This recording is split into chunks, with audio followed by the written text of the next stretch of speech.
السلام علیکم ګرانو کتونکو ستوري د پښتونخوا نه یو ځل بیا د طارق وحید سلامونه قبول کړئ. قدرمنو د پیښور سیاست کې د ارباب کورنۍ کردار د مختلفو جماعتونو نه په مختلفه توګه باندې یو ځانګړی حیثیت لري. په دې کورنۍ کې یو تکړه میرمن هم د ډېرې مودې راهیسې د سیاست په میدان کې هلې ځلې کوي. نن موږ میلمانه یو د آسما عالمگیر چې سموده کې هغه د وفاقي مشیرې سیفران پاتې شوې ده، ورسره سره د پیپل پارټۍ د خواتین وینګ د پاکستان په سطح مشره ده او اوس په دې وخت کې چې کوم دی هغه ډیپټي سیکرټري اطلاعات په طور باندې کار کوي. نو هغې سره مو نن ورځ ده د هغې د ژوند د شخصیت او د سیاست رنګونه څه دي هغې سره به تفصیلي انټرویو کوو، خو د هغې نه مخکې به د هغې چې کوم د پارټۍ ورکران دي او د هغې ملازمین دي د هغې نه به د هغې په هکله باندې تپوسونه کوو چې هغې څه وایي. راځئ ما سره اوسئ.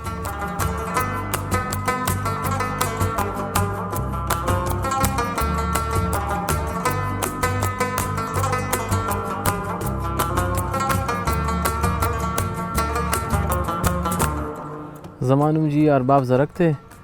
زه د ارباب عالمگیر د آسما عالمگیر زوی یم جی اور ارباب فیملی پیښور سره مې تعلق دی جی. دا به جی اصل کې تاسو دپاره ډېرو خلکو دپاره به زه څه ویم دا به یو ډېره عجیبه خبره وي، خو زه تاسو ته دا وایم چې د مور کم یو فرایض دي او کم زمونږ په ګرومینګ کې زمونږ د تعلیم نه واله تر زمونږ زندګۍ کې څه کول دي نو ای کې د هغې ډېر غټ رول دی جي. اور زه دا وایم چې پولیټیشنز زه خپله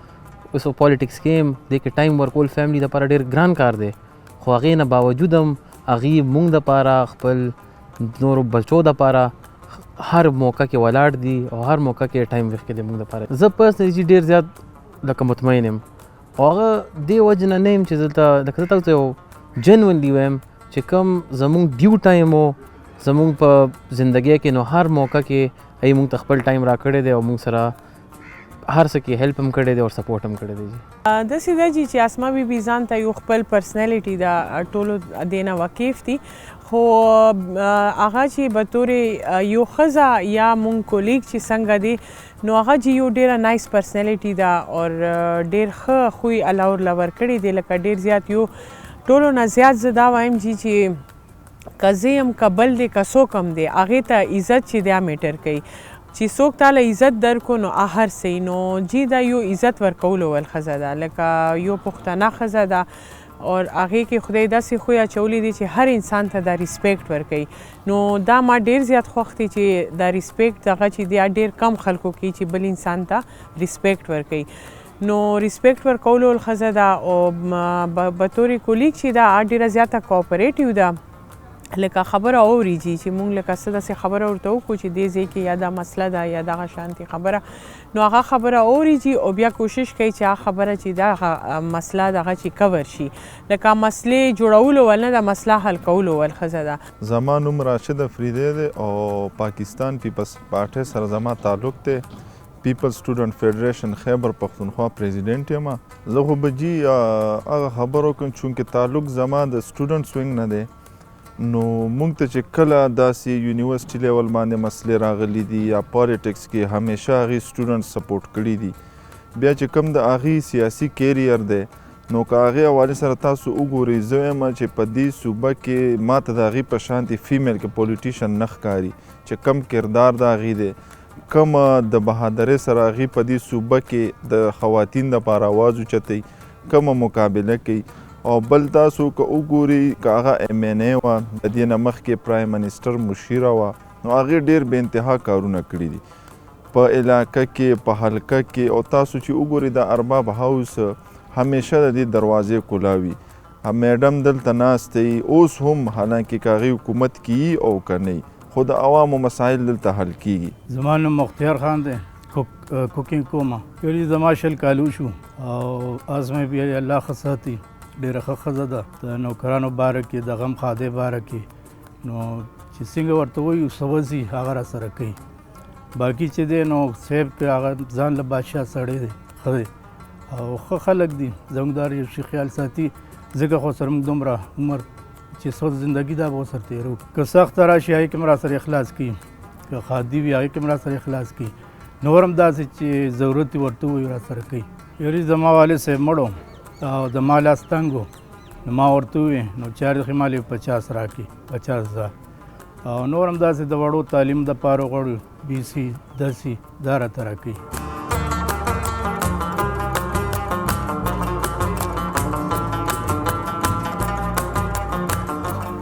جی قدرمنو د آسما ارباب علمگیر په حقله باندې د هغې د مینوالو د کارکنانو خبرې تاسو واورېدې. اوس به موږ هغې سره تفصیلي خپرونې کوو د هغې د ژوند سیاست او شخصیت په حقله باندې به ورسره خبرې اترې کوو. دا به څه د دې رنګونه به څه وي راځئ تاسو ما سره اوسئ او واورئ.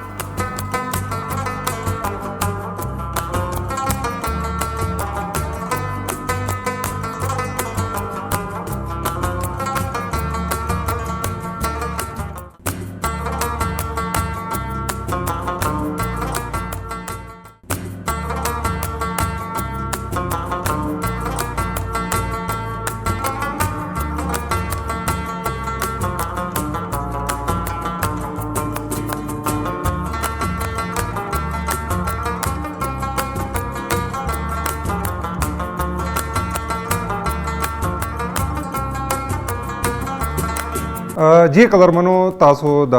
ارباب کورنۍ چې کومه لور ده ورندار ده خور ده د هغې په حوالې سره د پارټۍ چې کوم غړي دي د هغې خیالات مو اورېده د هغې خوشا کې چې کوم ملازمین دي د هغې خیالات مو اورېده. اوس اسما بیبي زموږ سره ناسته ده. السلام علیکم اسما بیبي، ډېره مننه هم پښتونولۍ د وخت ورکولو ځکه چې نن سبا موږ ګورو چې سیاسي هلې ځلې ډېرې زیاتې دي. تاسو هم په منډو ترډو باندې پارټۍ چې کوم دی خلک هم را په مخه بالکل چې ډېرې زیاتې هلې ځلې دي سهار نه تر شپې پورې دا کمپین او جلسې وغیره دي او بس تاسو بس موږ باندې زورور هم یې او ګران هم یې. مننه جی، ډېره مننه. او بل زما خو خپل خیال دی چې دا لږ را سیاسي سرګرمیان او دا د جمهوریت یو ښکلا ده. څه داسې و چې یو کال مخکې پورې کرونا وه، څوک پر کورونه نه شروع سیاسي هلې ځلې هم دا شو، یو ټینشن و سیاسي ټینشن هم و شکر الحمدلله کرونا هم کافي حده پورې ختمه شوه. بالکل جی، سیاسي هلې ځلې شروع شو. زما په خیال دا د ژوند علامت دی، د جمهوریت علامت. بالکل جی، دا خو مونږ وایو چې ډېر پازیټیو ساین دی د سپریم کورټ. مونږ شکرګزار یو چې KPK کې دا سیاسي هلې ځلې شروع شو لوکل باډیز په شکل کې. بالکل بالکل مالې په مالې باندې چې کوم د سیاسي یاره جی یقین کوئ چې زه خو د عوامو دپاره ډېره خوشحاله یم چې دې ته یو ټایم یو اپرچونټي یو موقع میلاو شوه چې د دې کوم سچویشن دی او کوم حالات کې دی چې دی لم یو چانس رالو او دی هم خپل سیاسي سوچ سمجھ چې کوم دی د دې چې د هغې مطابق دی فیصله وکړي، نو دا یو ډېر پازیټیو ساین دی. اسما بیبي دا راته ووایي چې سیاست ته راتګ څنګه وشو؟ ټیک ده چې لکه یو مضبوطې درنې کورنۍ کې تاسو یې خامخا یو بیک اپ وي، ملاتړ وي، خو بیا هم چې کوم لکه زموږ معاشرتي روایات دي د پښتنو معاشره پای کې د ښځې راتګ اکه ډېره مضبوطه کورنۍ خو د ښځې راتګ ته بیا خلک د بل نظر ګوري، ستونزې هم ډېرې زیاتې وي، دغه ته هم وي. ستاسو راتګ څنګه وشو؟ لږ داسې راته پس منظر بیان کړي، په خپله چا خبره چا پوښ کړې، چا له دې قدر کړه که په خپله راغلي؟ دی کې چې ډېر عوامل دي. زما پولیټیکل سین ته راتګ اور پالیټکس کې پریکټیکلی راتلګ دی کې یو دوه کسان شامل دي. اول دی زما سخر خدای دې وبخښي ارباب جهانګیر صاحب. ډېر اټ ګوز لایک کافي کال وروستو خبره زی کله چې بیبي ژوندۍ وه دبۍ کې وه نو هغې به مسلسل دی ته ویلې بېنظیر بیبي چې دا به زه پالیټکس کې راولم اور دی با ریزنټمنټ و دی با لږ خاموشه به شو، د هغې په احترام کې ای به ویل نه چې ارباب صاحب دا خو به خامخا پالیټکس کې راځي او KPK کې دا نه ظلم دی او خواتین ریپرزنټیشن نشته، د هغې خو خپل سوچ اور دی به سبق وې سم کو نه زما واده شوی و چې آی واز یس آی زما واده شوی و. نه نو نور څه سرګرمیانې صرف هاوس وایف؟ ما به خپل د ماسخر صاحب چې کوم و جهانګیر خان د هغې ټول الیکشن کمپین اور هغه زمانې کې خو اور دا ټول پولیټیکل د هغې جلسې کول د خواتین اور هغه ټول پولیټیکل دا سایډ چې کوم و هغه به ما سنبالول و هغې نه. او جی هغه ټایم کې چې کله نه زما واده وشو هغې نه پس ته ما دا د هغې د پولیټیکل کمپین اف د فیمیل سایډ هغه وخت کې خو به دونه نه و، خو چې څه وو او ښځې او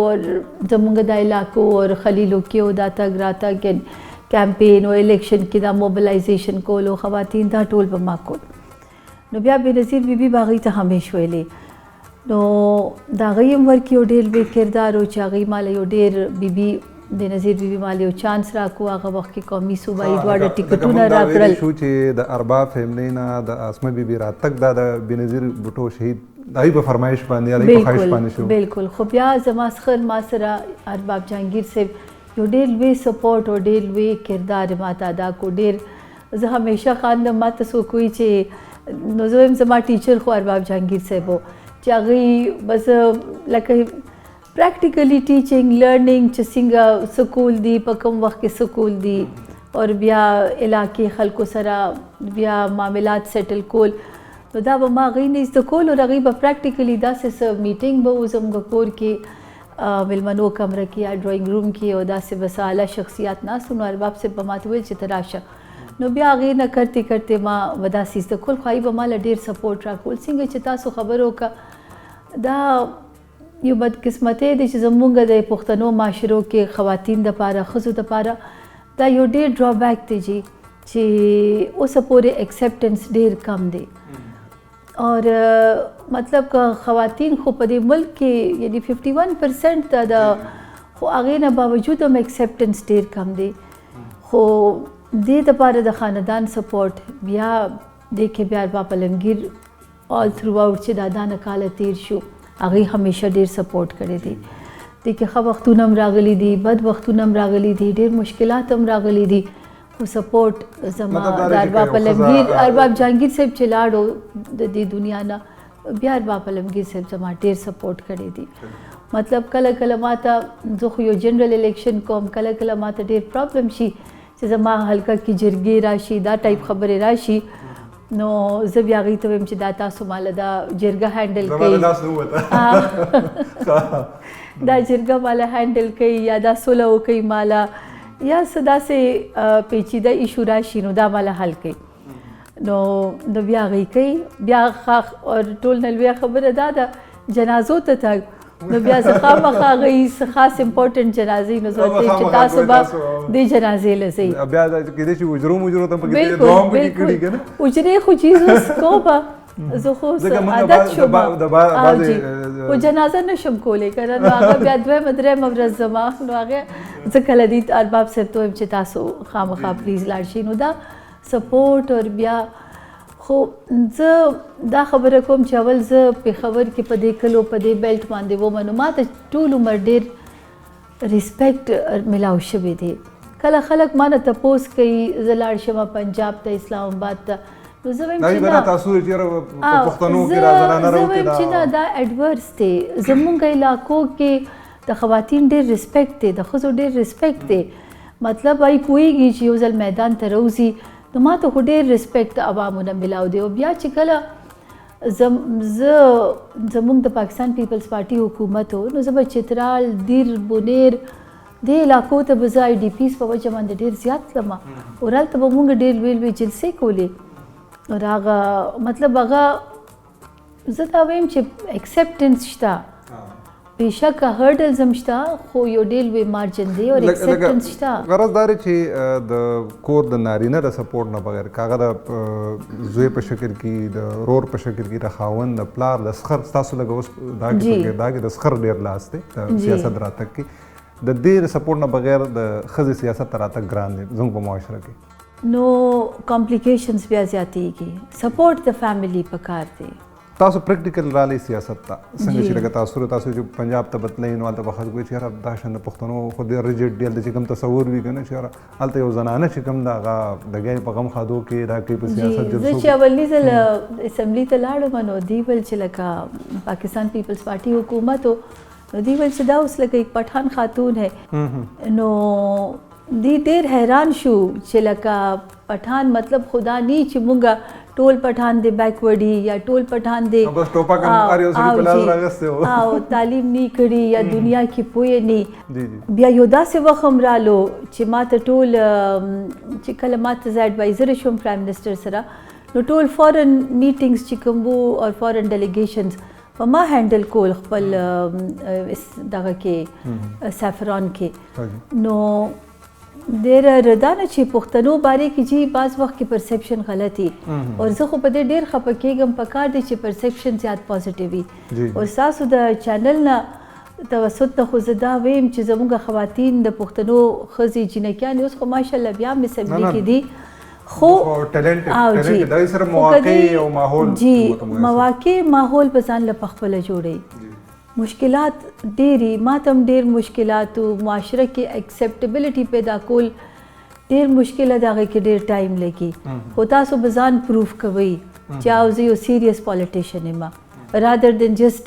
چې زه په ریزرو سیټ باندې ناست یم نو هغې سره د دې دا خیالي چې بهی چې بس دې کور نه اوچت شولې او راللې په ریزرو سیټ باندې خلکو به دا منل غواړي چې بهی او ښځه هم پالیټکس کولی شي هغه څه کردار لوبولی شي د معاشرې د او هغه سختیانې تاسو برداشت کولی شئ چې کوم یو سړی وي هغه ښځه هم برداشت کولی شي نو معاشرې کې اکسپټیبلټي زموږ پښتنو کې خو بالکل شته اسماء بیبي لږ وروسته به لاړ شو جی خپل تعلیم راته وایي چې غالبا چې لا هم کړې ده او او جی ما لا کړې وه او بیا آی ټي ما کړې وه په کم دور کې هم کړې وه دغه قصه راته د سټوډنټ لایف لږ بیان کړئ سټوډنټ لایف سټارټډ چې زه زما والد صاحب انجینیر و نو هغوی تربیله کې ما امریکن سکول کې سبق ویلی و هغه وخت کې د انګریزانو سره جاب کولو ایټالین سره بیا اسلام آباد کې وم زه کالج مې هلته ویلی و او بیا هغې نه پس ته زما واده وشو نو دا چې کوم لا ډیګریانې دي او دا کوم آی ټي دي بس چې واده وشو خبره ختمه د تعلیم نه چې دا بیا ما پرایویټ کړي وو چې هغه وخت کې پرایویټ اجازت وو نو ما پرایویټ کړي وو نو بعد دغه نه پس چې کوم دی د واده نه پس د تعلیم سلسله ختمه او بیا ما پرایویټ کول چې لکه موږ دا ګڼلی شو چې د دغه نه پس د تعلیم نه پس بیا د واده نه پس جی تعلیم سلسله بیا پرایویټ دغه ته واوړه خو بیا د سیاست یو نوی چپټر هم کولاو شو ځکه چې یو سیاسي کورنۍ وه چېرته ارباب جهانګیر صاحب چې کوم دی یو سیزن پالیټیشن و ستاسو خاوند پخپله چې کوم دی نو څنګه دا د سیاست د جراثیم ځان سره هم راوړي که نه د کورنۍ نه زما نیکه چې کوم دی هغه ابراهیم خان جګړه هغه خپل وخت کې مسلم لیگ کې یو قائد اعظم سره یو هی واز ا پالیټیشن ان کے پی کے کې نو خو جراثیم روړي وو جی یو کین سی دیٹ جینیټک جی خو دلته چې زه د کور کې واده شوم نو دلته څلور طرفونو ته سیاست و ستاسو چې کوم هغه نو ما ته چې اولني ځل زه همیشه خلکو ته دا خبره کوم چې ما ته پولینګ سټیشن لیست میلاو شو نو زه هغې باندې پوهېدم هم نه چې دا به زه څنګه کوم او دا حلقې او دا شیزونه نو یو ورځ خو ما جړل چې دا به زه څنګه کوم خو زما نوې واده شوی او ما ویلی هم نه شو د یارې خو بیا رو دی ارباب صاحب مشر ارباب صاحب ارباب جهانګیر صاحب دی ټول که بس بیا پوهېدم په دې کور کې لږه شپه ورځ به دا خبره به وي انتخابات داسې او فلان کې جلسه جلوس دلته منډې تنډې اور زما زه د خپل والد صاحب یو اولاد یم نو ما خو چېرته ما یو ډېر کوایټ زندګي تېره کړې وه هغوی زیاتتر بهر ملک کې به وو او جی نو دا بالکل یو بدله دنیا وه خو هغې سره بس رو زه اډجسټ شوم جی خو همیشه چې زه به دې کلو ته تلمه نو ما به یو ټایم رالو چې دا به بیا ما ته خلک کېدل بیا به ما دا انجوی کول چې دا دې خلکو کې ما ته خوشحالي ملاوېده نو بیا یو وخت داسې رالو چې ما بیا دا کور نه ما ته سپورټ و خو ما ځاني خپله دا فیصله وکړه چې د زندګي یو مقصد پکار دی او که هر کلی زه خپل صوبې له خپل خلکو له خپل پښتنو له څه کولی شم نو دا دس ویل بی دا به یو اچیومنټ زما زندګي کې تاسو ګڼل لکه د سیاست په توګه باندې ښه طریقې سره تاسو د خلکو خدمت کولی شئ د ستونزې راکولی شئ بالکل جی څونه حده پورې کامیاب شئ ځکه چې په ډېر وخت هم په سیاست کې تېر شو په اهمو عهدو باندې پاتې شئ د چارواکۍ چې کوم ایوانونه لاسم وسم رسېدو څه حده پورې لکه مطمئنه یې چې کوم سوچ باندې تاسو سیاست ته راغلي وئ هغه هم کافي حده پورې پوره کړو څونه حده پورې که رښتیا تپوس کوي زه لا نه یم مطمئنه ها ځکه چې څه زما دماغ کې وو څه زما سوچو نو هغې پسې زه لام تلاش کوم چې هغه زه لا نه یم مطمئنه چې څه زموږ قوم ته څه زموږ خلکو ته موږ چې ملاوېدل پکار و چا ملاو شي چې کله زه رالمه زموږ حکومت او پیپلز پارټي جي هغه وخت کې دې صوبه کې ډېر زیات د دهشتګردي او د لا اینډ آرډر سچویشنز ډېر زیات خراب وو نو هغه وخت کې هغه یو ډېر خراب دور و په دې صوبه باندې بم دھماکې به وي او آی ډي پیز ماته انیشلی ماته آی ډي پیز حواله شو بالکل بالکل هغه د ټول نه ګران کار چې په ګران هغه کار چې په هغه 15 لکه آی ډي پیز 26 लाख آی ډي پیز د نورو ضلعو 15 سره سوات نه راغلی بالکل جی اور هغې کې ډېرې عجیبه واقعې لکه زنانو سره بچو سره اور ډېر لکه خلک بې کوره شوي وو نو موږ ډېر کوشش هغه وخت به دا و چې موږ فارن فنډینګ روړو کوم کې موږ ډېر کامیابه شوي وو فارن فنډینګ کې خو د خلکو دا نه انګنت مسلې وې اور بالخصوص د خواتین دا نه انګنت مسلې وې د وړو ماشومانو تاسو ته پته ده دا نه انګنت مسلې وې چې یو ټایم داسې رالو چې موږ ته بیا شپه په شپه یو قانون پاس کولو چې دا بچي چې کوم د اپریشنو کې بې کوره شو بالخصوص دا بچیانې چې دا به یو قسم نه اډاپټ کوي دا د سټیټ بچي دي نو ډېر زیاتې دې کې مسلې راللې او ډېر موږ ته به سیکیورټي ایشوز هم وو خو زه نن هم ګورم چې هغه موږ اچیو کړی نه دي نو خدای دې یو موقع راکړي چې موږ خپل د صوبې دپاره ډېر زموږ پلانز وو خو هغه حالات داسې وو چې موږ دا نه اچیومنټس نشو کولی اسمه بي هغه ټایم کې کوم ګورو لکه ډېر نازک وخت څنګه تاسو په خبرو تاسو په یو اهمه چوکۍ باندې وي د کوم متاثرین دي د اپریشن او د جنگ هغه پالن ارسه ته په حوالو دغه وخت کې لکه ډېر پولیټیشن داسې وو چې ته دړکې ملاوي دي دمکیانې تھریټس ته ملاوي ده هغه ته موومنټ نشو کولای تاسو د دې حالاتو نه تر مخه شوي نو په زړه کې هم صحیح ترخه خو نه ورغلی چې میدان ته ځکه ستاسو کار خو ټول د میدان و هغه ټایم کې هر وخت په ملاوېدل ماته شروع کې زه نو مدد خو بیا یو ورځ ما بس فیصله وکړه چې دا مرګ او ژوند خو الله سره دی خو د عوام ته چې به ما کتل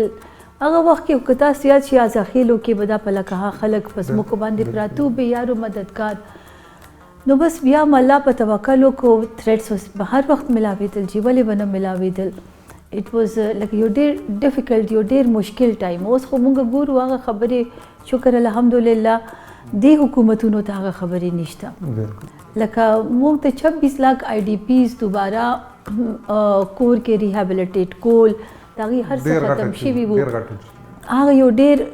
ټول زیاتره 90% د دې صوبې نه خلک وو نو یو ډېر لویه خبره وه او هغه کې زموږ صوبه ډېره متاثره شوه هغه وخت نه چې زموږ صوبه لکه یو سیټ بیک دی او متاثره روانه ده نو نن ورځ پورې چې متاثره روانه ده زموږ ډېر خواهش و چې موږ د پېښور نه د ریلوې لاین تر چترال پورې بوځو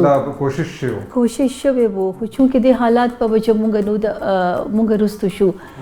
موږ ډېر هسپتالونه منظور کړي وو خو هغه وخت لکه ګورنمنټس په صوبه کې یو بل حکومت او مرکز کې زموږ حکومت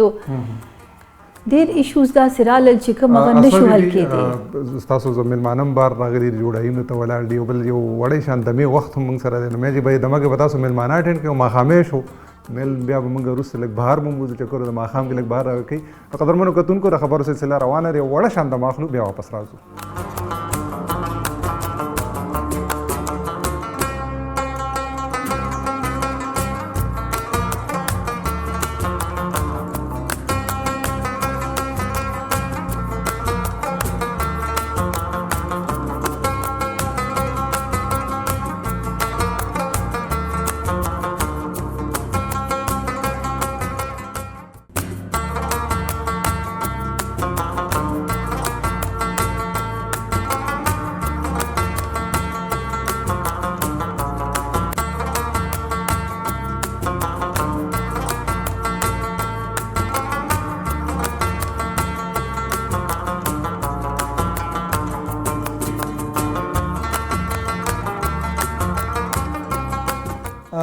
جی قدرمنو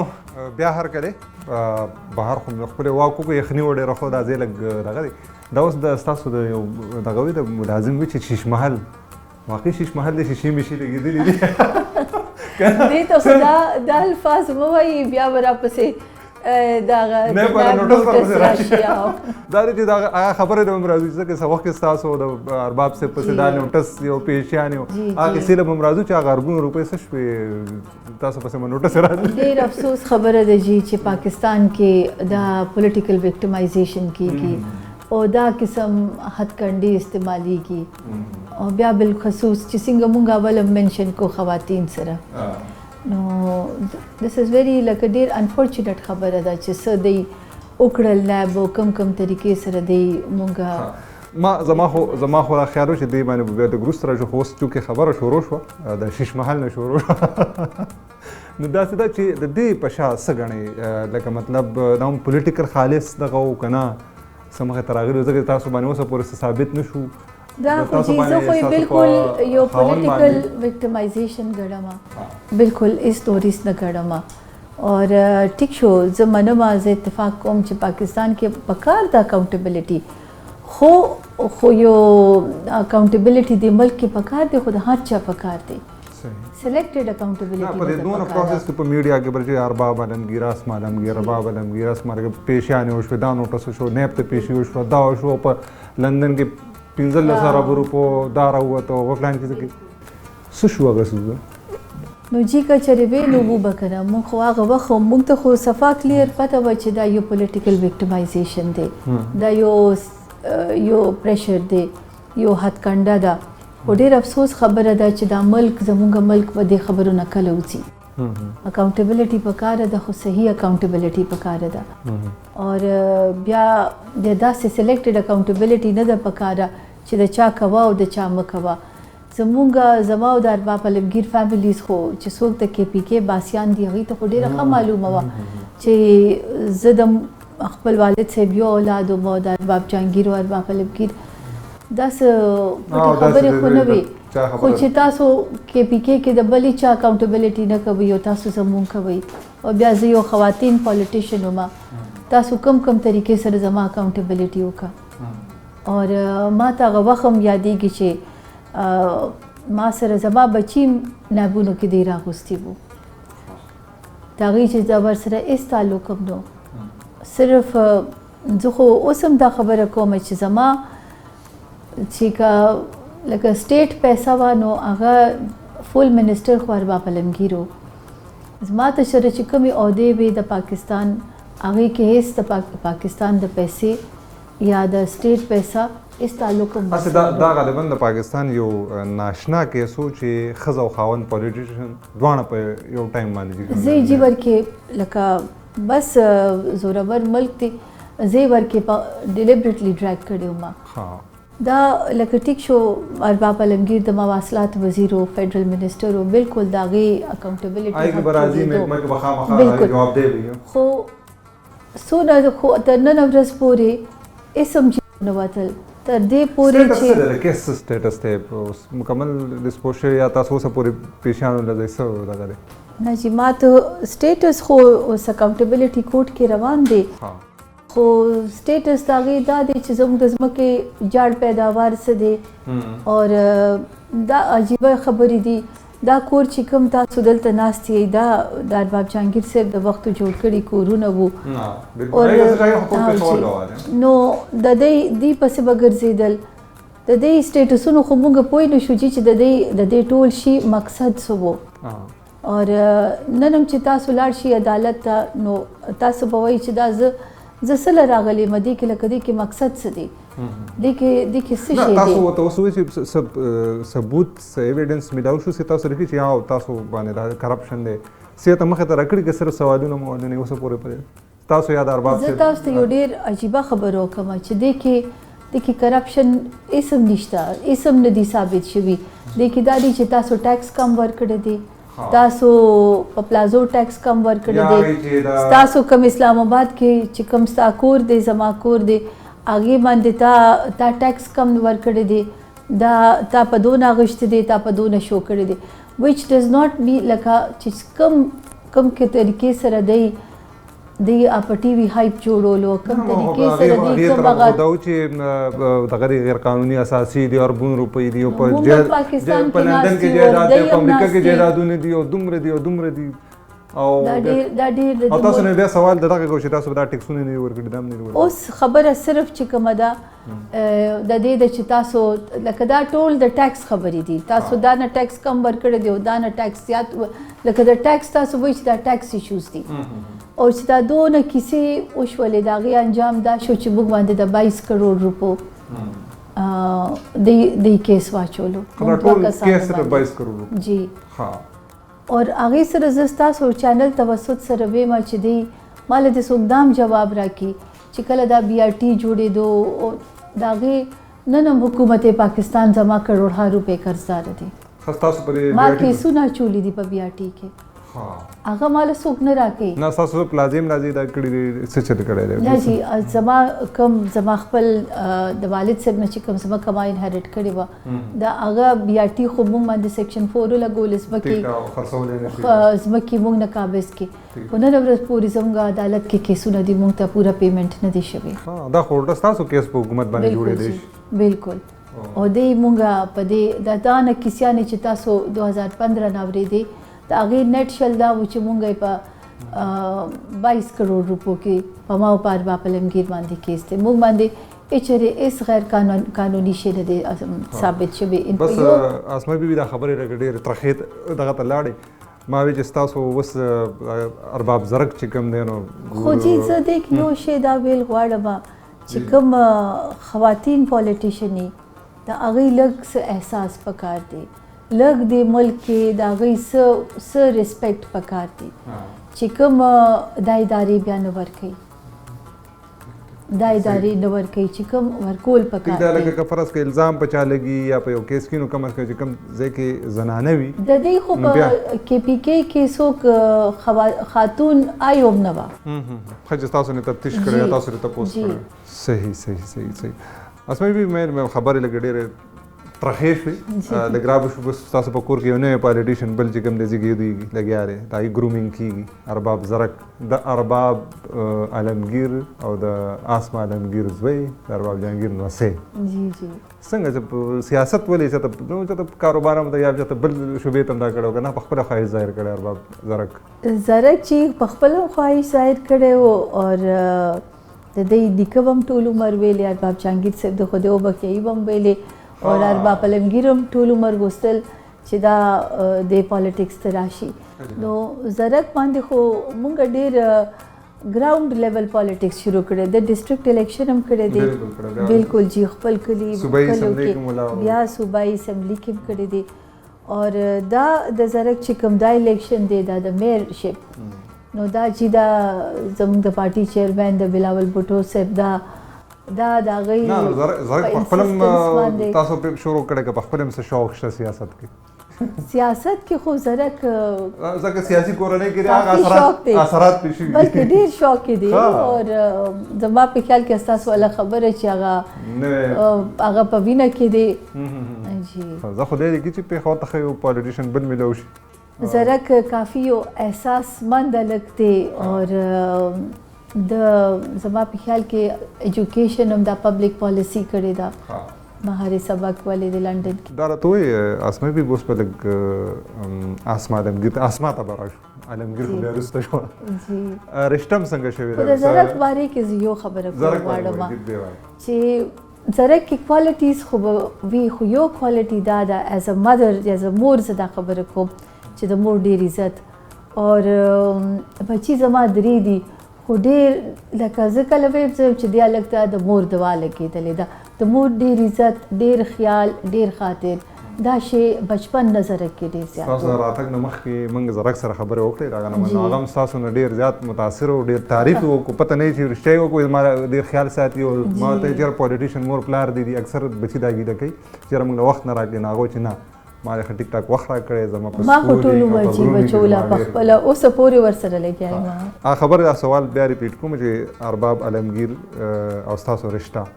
ارین میرج و که څه بل کیسه وه څنګه دا رشته څنګه ستاسو وشوه دا ارینج میریج و مونږ خو کزنز یو او جی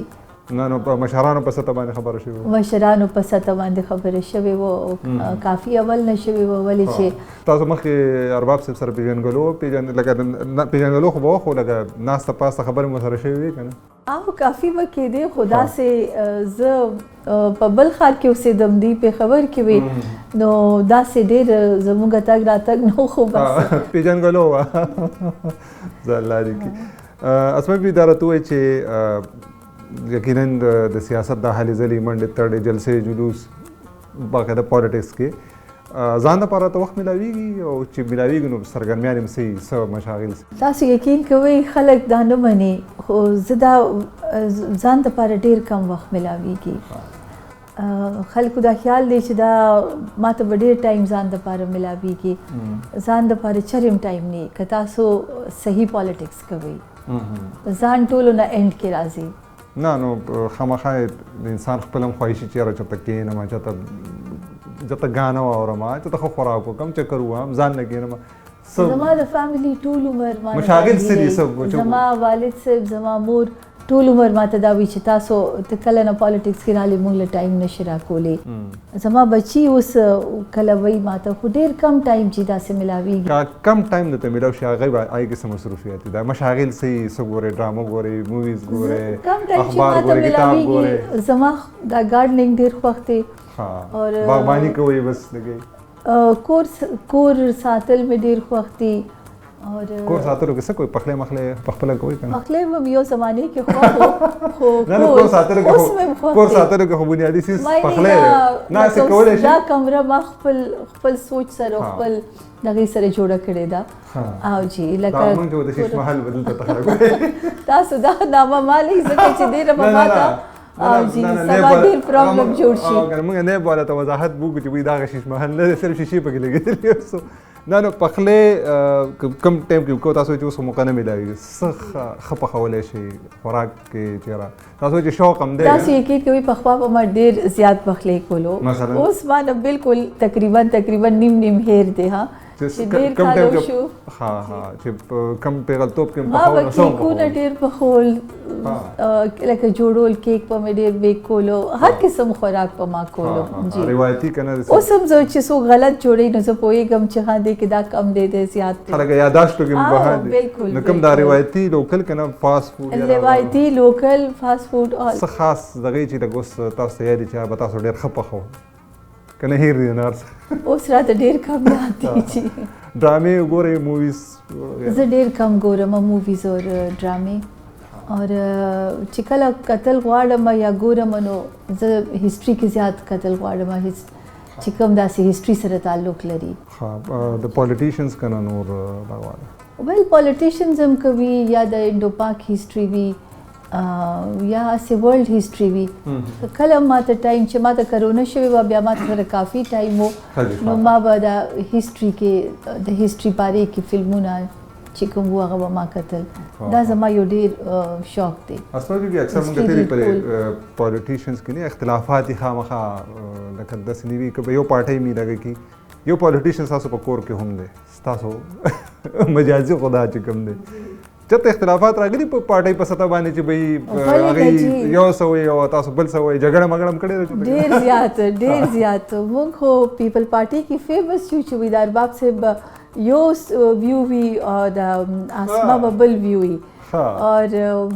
اوس خو خیر پیپل پارټي موږ سره عادت شو په دې خبره باندې خلک ستاسو په پارټۍ په سطح باندې بیا ستاسو خیالات مختلف چې اسمه بي وایي چې دا کار پکار دی ارباب علمگیر صاحب وایي چې نه دا کار پکار دی بالکل دا داسې هر وخت کیږي زمونږ د دواړو ډېر بیل ویوز دي اور یو لاین دی زمونږ خو ویوز زمونږ ډېر بدل دي نه په پارټۍ په اجلاس کې خو به جګړه نه شي کولی کور کې خو به کولی شي که نه دلته خو بړا سستی شي به اجلاس کې مونږ ښه جي ښه مونږ خو کله اجلاس کې وکړو نو بیا زرداري صاحب وایي ښځه اوس چپ کړه جی خپایي کې هم ریزنینګ کوي بالکل جی زمونږ ویوز بدل دي کافي نو د چا ویوز چې کوم دی هغه باندې لیکېږي ستاسو که ارباب صاحب زه خو به وایم د ارباب صاحب باندې لیکېږي خو هغه به دا مني نه ښه نه مني هغوی به په تاسو وایي چې نه دا اسمه بیبي چې کوم دی دا کېږي نو لکه غرض دا چې ارباب صاحب څه وایي چې ستاسو رایې مقدمي هغه منلی کېږي ارباب صاحب خپل رای چې کوم دا هغه امپوز کوي هغه به دا مني نه او هغه ناسې سوی زورور اکثر چې کوم دی سړي ګیله کوي چې ښځې زورور دي نو تاسو څه ګڼئ پښتانه سړي زیات زورور دي ښه نو تاسو ګڼئ چې ارباب صاحب زورور دی بالکل هغه په سیاست کې چې کوم دی نو هغې خپل بالکل هغې خپل رای امپوز کوي اسماء بیبي کله کله خو زما حلقه کې هم خپل رای امپوز کوي تاسو په پیپل پارټۍ کې ډېر پرسنالټیز دي سینیر پولیټیشن دي یو خو دا دی چې د بېنظیر بوټو شهید شوه د هغې خو ځان له یو حیثیت و هغه ځان یو دغه دی کوم داسې سیاستدان دی چې هغه تاسو ته متاثر په خپله پارټۍ کې او بیا د پارټۍ نه علاوه د پیپل پارټۍ نه بهر داسې څوک داسې سیاستدانان دي چې هغه تاسو متاثره کوي یا کله هغه سپیچ کوي یا تاسو وایي چې دا یو آیډیل سیاستدان دی د پاکستان لپاره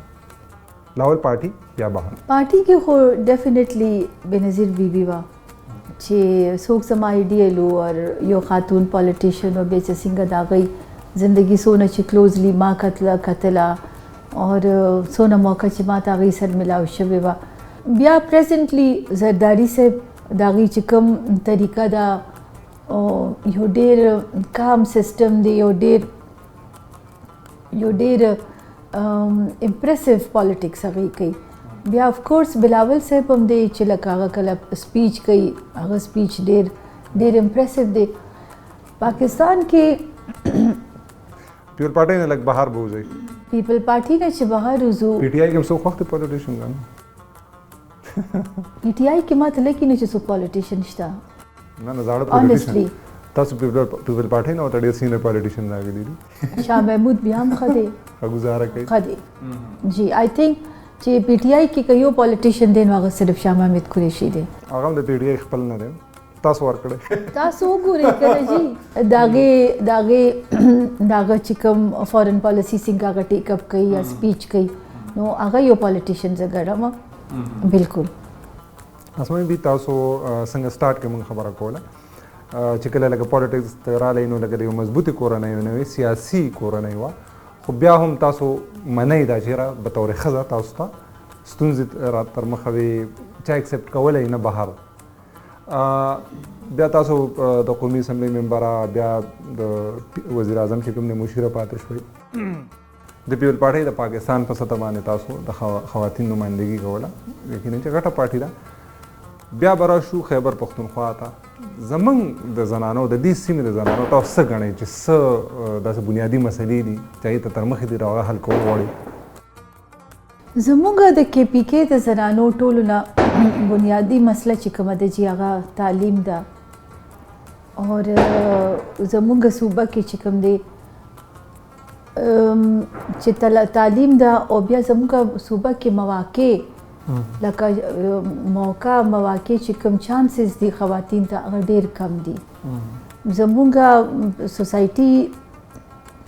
ډېرو حسابو کې خم ده چې خواتین ته یو عزت یو مقام ملاویږي بالکل په هر سطح باندې د خواتین احترام کیږي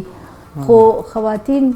هغه شانتي ایکسپوژر نشته خواتین ته هغه مواقع نه ملاوي دا یو دوه خبرې نه چې یو طرف ته موږ وایو چې موږ د ښځو د حقوقو ډېر پاسداري کوو احترام کوو بل طرف ته موږ هغې ته ځای نه ورکوو که څنګه تاسو خبرو کې که تعلیم دپاره که د نوکرۍ ملازمت دا یو دوه رویې نه ډول سټنډرډ بالکل جی دا دوه رویې دي خو دې دوه رویو کې موږ ته دا سفر کول غواړي او موږ ته به د خواتین دپاره یو ډېر لوی سټرګل دی کې پی کې لا هم خواتین چې که موږ نورې صوبې ګورو پنجاب ګورو سند ګورو کراچۍ د لوی ښارونه ګورو هغوی ډېر مخکې لاړل لکه یو پازیټیو ساین کې یادوم او زموږ نن موږ پېښور کې ناست یو خواتین ته هغه مواقع نشته او چې کومې خواتین جاب کوي یا مزدوري دپاره روځي هغوی ته هغه قسم سهولیات هم نه دي میسر څه ګڼئ په کار سره تاسو په خپله په ذمه داره چوکۍ باندې پاتې شوي یې پیپل پارټۍ په حکومت کې پاتې شوې ده آیا دې کې ستاسو کوتاهي نه شامله چې تاسو هغه شانتې ډیلیور نه کړه یا د دې صوبې چې کوم دغه شان نمایندګي مو نه کړه یا د زنانو چې کوم حقوق دي کوم چې تاسو منئ ستاسو پکې کردار څه دی ګوري جی اصل کې کله نه چې 18th امینډمنټ پاس شوی دی دا ټول خواتین سبجیکټ اور ایجوکیشن هیلث دا راغلل صوبې ته چې څو پورې ستاسو صوبایي حکومت نه مرکز نه هغه شی په یو صوبه کې امپلیمنٹ کول ډیر ګرانه خبره شي ځکه چې صوبه ټوله آل ان آل امپاورډي نو یو صوبایي حکومت ډیر ضروری وي د عوامو د خواتینو د بچو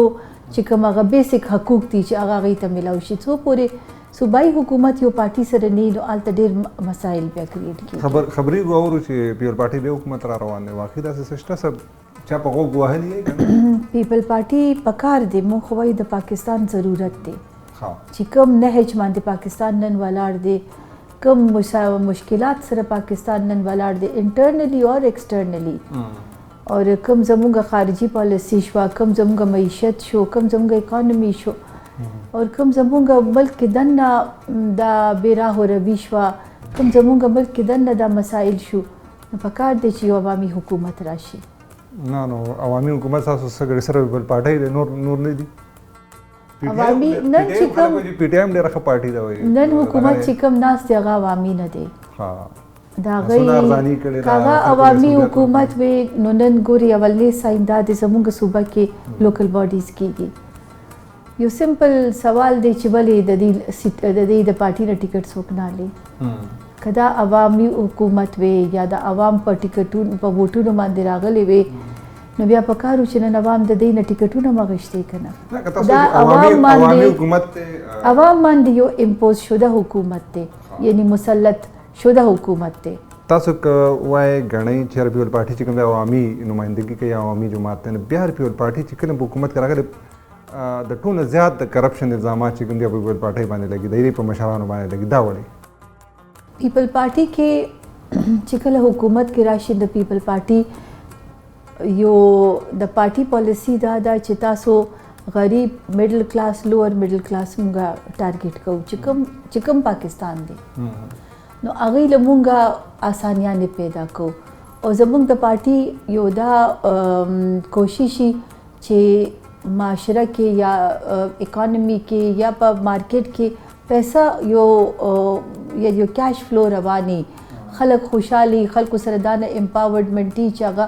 سودا غشتي شي هغه خپل بجلی بل ورکولی شي زمونږ دا ټارګټ چې مونږ د عوام ټارګټ کوو مونږ هغه پالیسیانې نه جوړو چې کوم د معززینو د پاره یې هغه کېدای شي د ډیرو خلکو نه یې خوښه او هغې په وجه پیپل پارټي باندې کرپشن